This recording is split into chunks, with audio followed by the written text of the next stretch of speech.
Today we are going to talk about etiology and pathogenesis of infective endocarditis. So let's begin with the etiology of infective endocarditis. So infective endocarditis is basically caused by the bacteria, but sometimes it is also caused by the fungus or rickettsia. But in most of the cases, the infective endocarditis is caused by the bacteria. That's why the infective endocarditis is sometimes also called the bacterial endocarditis.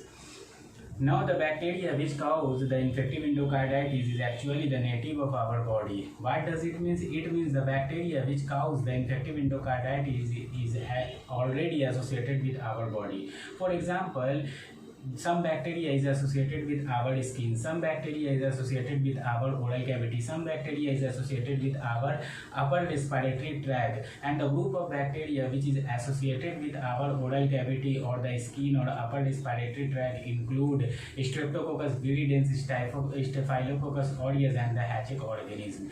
Similarly, some groups of bacteria is associated with our gut, like the Streptococcus galolyticus. Some bacteria is associated with our gastrointestinal tract, like the Enterococci. So these groups of bacteria is basically cause the infective endocarditis.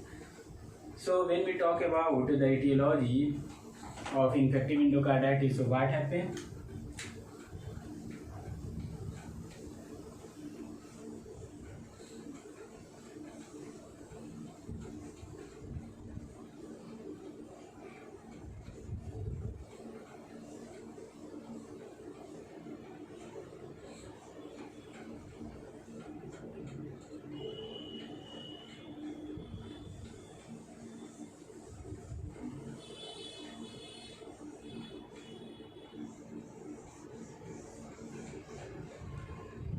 So there are basically three etiological factors.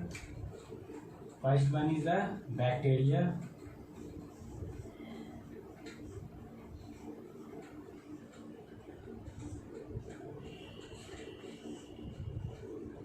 Second one is fungi.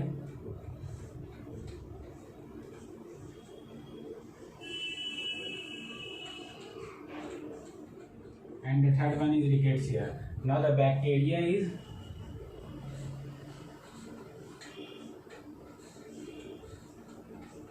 mostly the causative agent is bacteria. What does it mean? It means in most of the cases of the infective endocarditis, bacteria is a culprit. But when we talk about the fungi and rickettsia, it also causes infective endocarditis. But the incidence of a fungus or rickettsial endocarditis is rare. So it causes endocarditis, but the incidence is rarely.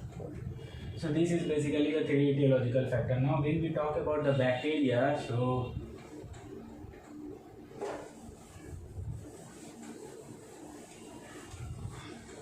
these bacteria is actually the native of our body. It means this bacteria is already associated with our body.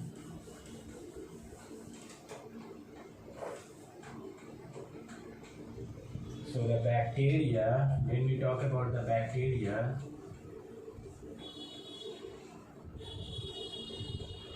so the first group of bacteria is actually associated with our skin.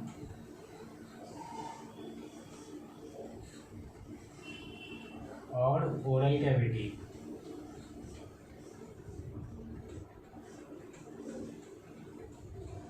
Or upper respiratory tract.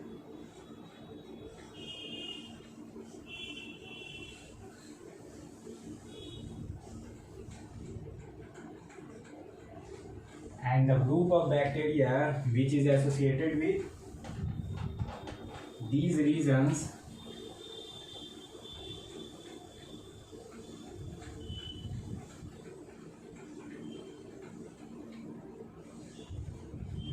or the group of bacteria which is associated with these regions are, first one is Streptococcus viridans.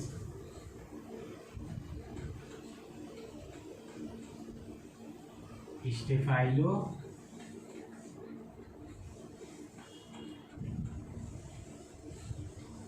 aureus. And the last one is Haeche organism.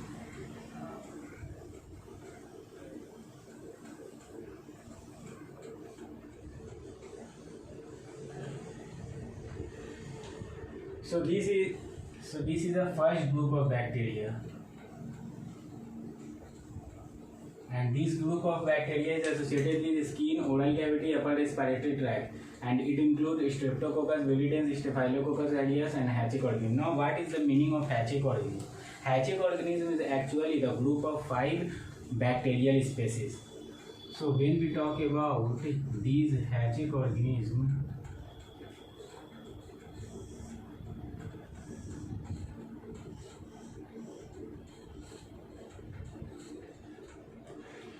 so when we talk about these Haemococcus, here H4 Haemophilus species. H4 Haemophilus species.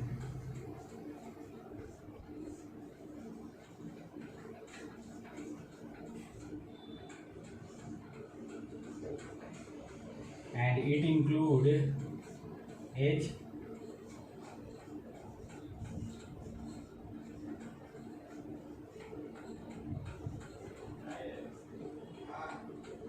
Haemophilus species, and Haemophilus species include H. influenzae, etc.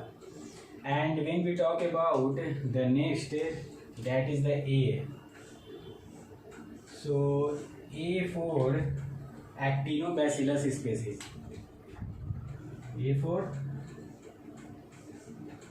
Actinobacillus species.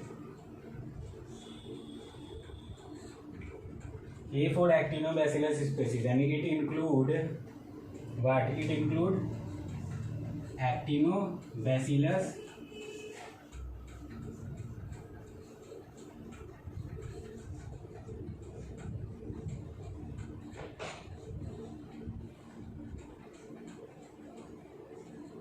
and it include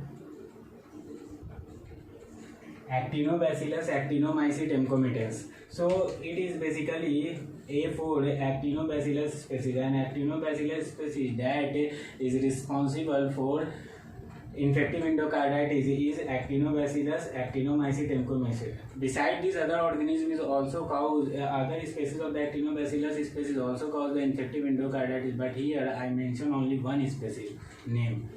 Now after that, third one is the C. C means Cardiobacterium species. C is what? C is actually the Cardiobacterium species.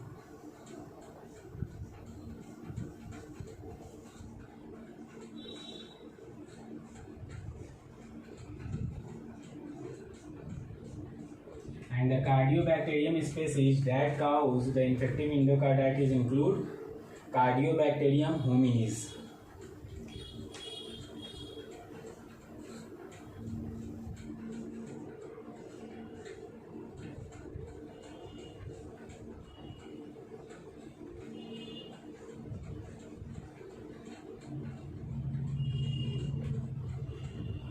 Now after that, the fourth one is E. Fourth one is E. So after the C, fourth one is E. So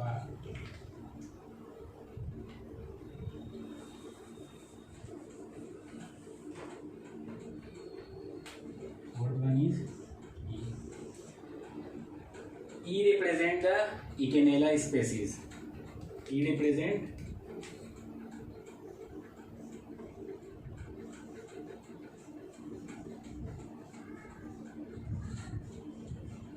and the Echinella species that cause the infective endocarditis includes Echinella corrodens.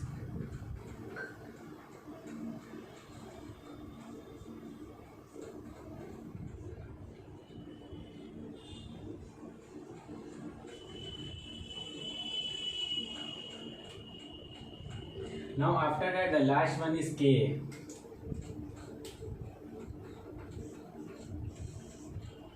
And K represent Kingella species.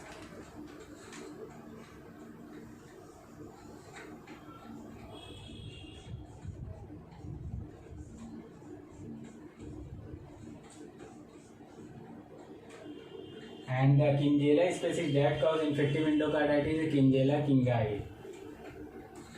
So it include Klebsiella.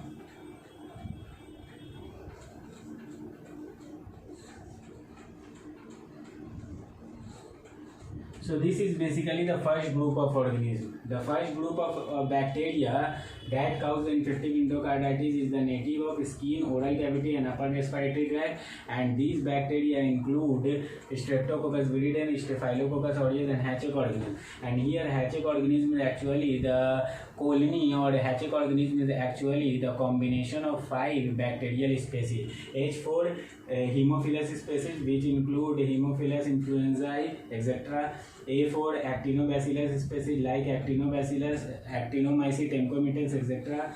C4 Cardiobacterium species, which include the Cardiobacterium hominis, etc. E4 Echinella species, which include Echinella corrodens, etc. K4 Kingella species, which include Kingella kingi, etc. So this is basically the first group of bacteria which cause the infective endocarditis. Now when we talk about the second group of bacteria that cause infective endocarditis, so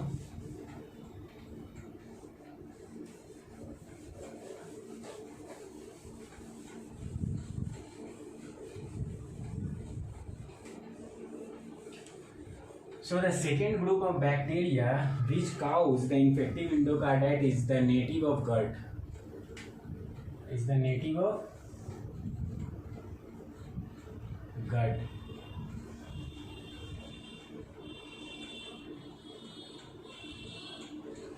And the bacteria which is associated with our gut and that cause the infective endocarditis is Streptococcus gallolyticus. So it include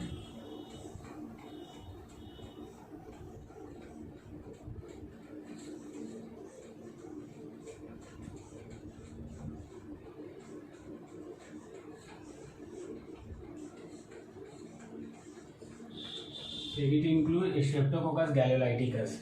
Now the third group of bacteria that cause infective endocarditis is associated with our gastrointestinal tract, that is GIT.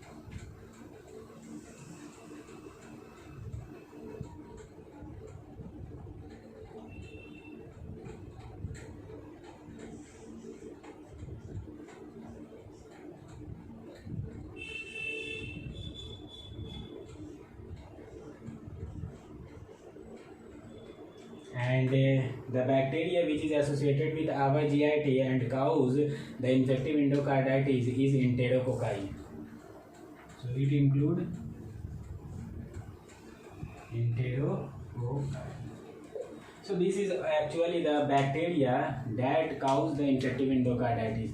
First group of bacteria is native of our skin, oral cavity or respiratory tract, and the bacteria which is native to our skin, oral cavity and respiratory tract include the Streptococcus viridum, Staphylococcus aureus and Hatchek organism. Now the second group of bacteria is native of our gut, and the bacteria which is native of our gut and cause the infective endocarditis include the Streptococcus gallolyticus. And the third group of bacteria is native of our gastrointestinal tract, and the bacteria which is native of our gastrointestinal tract and cause the infective endocarditis is Enterococci. So this is basically all about the etiology of infective endocarditis. Now after that, next is the pathogenesis of infective endocarditis. So let's begin with the pathogenesis of infective endocarditis. So the story of pathogenesis of infective endocarditis begins after the injury or trauma to the mucous membrane or skin. As we see, the bacteria which cause the infective endocarditis is actually associated with either the skin or the mucous membrane. So any trauma to this skin and mucous membrane, this trauma to skin and mucous membrane actually act as a window for the entry of the bacteria inside the body. So let's begin with the pathogenesis.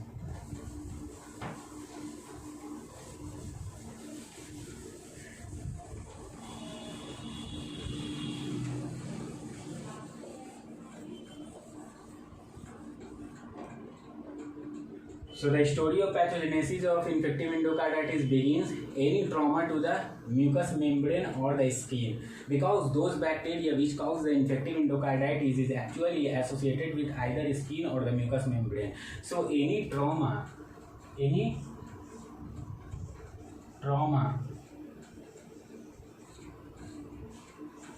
to skin or mucous membrane,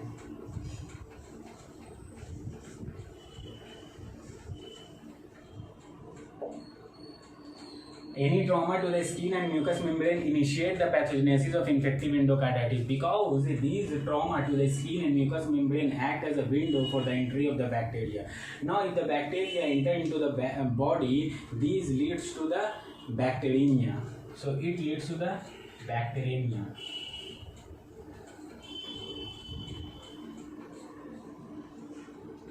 Now the bacteria enter into the body and cause the bacteremia. After that, the bacteria reach to the target site of the injury, in the target site of the infection, where the infective endocarditis arises. And these target site may be mural endocardium, a heart valve or valves, lining of the blood vessels, or the any other site where the infective endocarditis arises. So basically what happens, these bacteria after entering into the body cause the bacteremia, and after that it reach to the target site. Now when the bacteria reach to the target site, it try to adhere the target site. This leads to the generation of the next step of the pathogenesis, that is adherence. So the bacteremia leads to the adherence.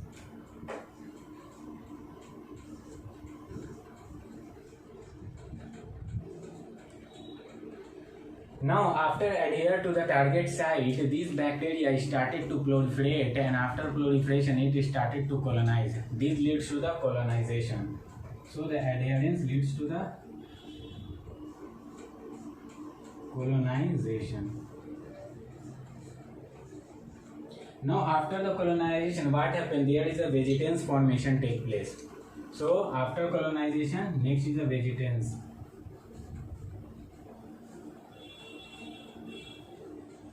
And after the vegetance formation, finally what happened? The infective endocarditis precipitate. So this finally leads to the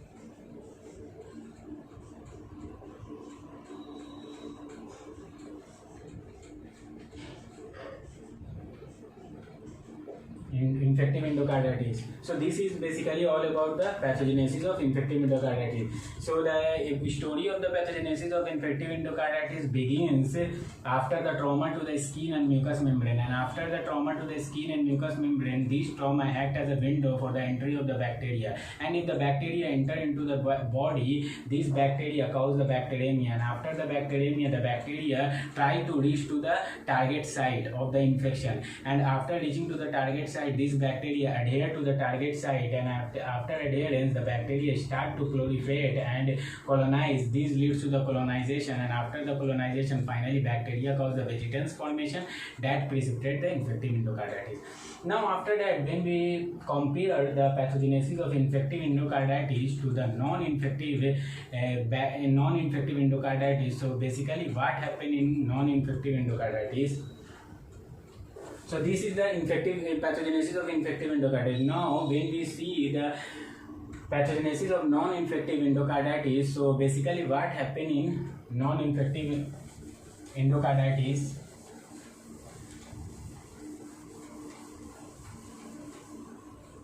So in non-infective endocarditis, initially valve is usually undamaged. So initially what happened? Valve usually undamaged, but initially in the body of the patient there is an immune complex or carcinomatosis. So initially the valve is undamaged, but in initial condition in the body of patient there is an immune complex. So there is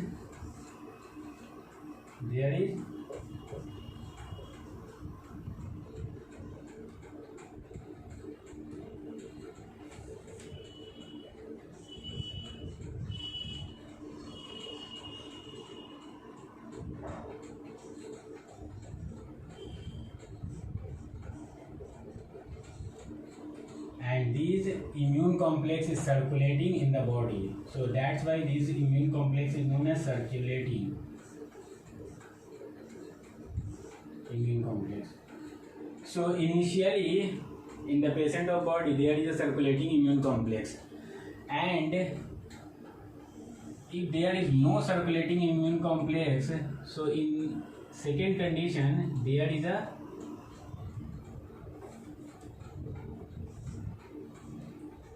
carcinomatosis.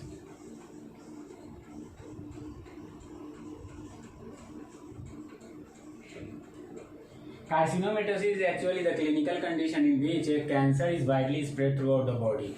So initially the valve is undamaged and there is a circulating immune complex or carcinomatosis in the patient body. Now these circulating immune complex and carcinomatosis cause a state known as hypercoagulation state.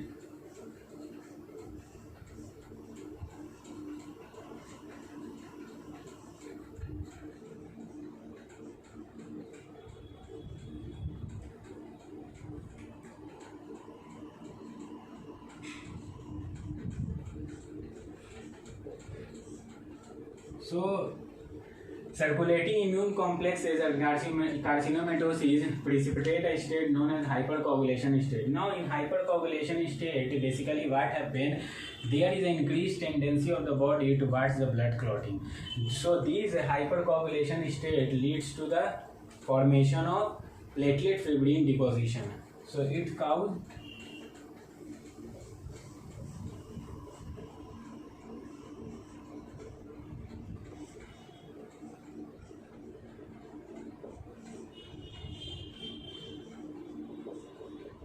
Now this platelet fibrin deposition is actually the non-bacterial thrombus.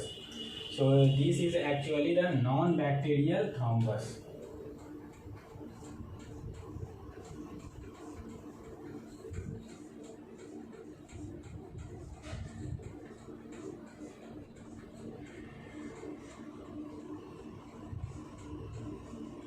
Non-bacterial thrombus. Now this non-bacterial thrombus adhere to the target site, and this state is known as adherence. So non-bacterial thrombus, after the formation of non-bacterial thrombus, these non-bacterial thrombus try to adhere the target site.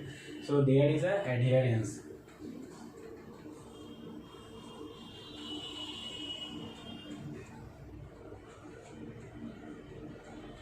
Now after adherence, the non-bacterial thrombus sizes increases.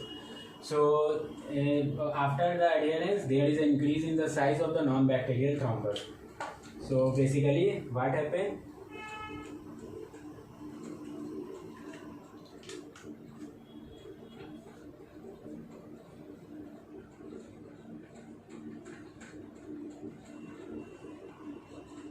Size. And this non-bacterial thrombus is short term called NBT. So there is increase in size of NBT. Now after increase in size, there is a formation of a sterile vegetance, because in this vegetance there is no bacteria, there is no presence of bacteria. That's why this vegetance is called sterile vegetance. So after the increase in size of non-bacterial thrombus, there is a formation of sterile vegetance. So after that, what happened?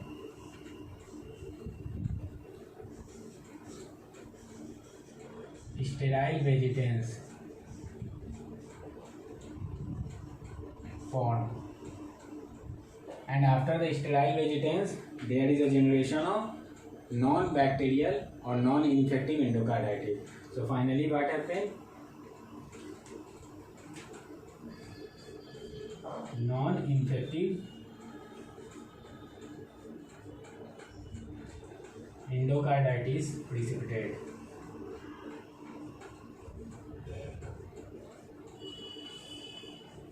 So in non-infective endocarditis, initially what happened? Valve is usually undamaged, but in the patient body there is a circulating immune complex or there is a carcinomatosis. Now these circulating immune complex or carcinomatosis create a hypercoagulation state. These hypercoagulation state cause the formation of platelet fibrin deposition, and this platelet fibrin deposition is a non-bacterial thrombus, and these non-bacterial thrombus adhere to the target site, and after that increase in the size of the non-bacterial thrombus finally leads to the formation of sterile vegetants, and these sterile vegetants finally precipitate the non-infective endocarditis. So this is basically all about the etiology and pathogenesis of infective endocarditis, and in the last part of the lecture, as we compare how the pathogenesis of infective endocarditis is different from the pathogenesis of non-infective endocarditis. So this is all about the today's lecture. Thank you.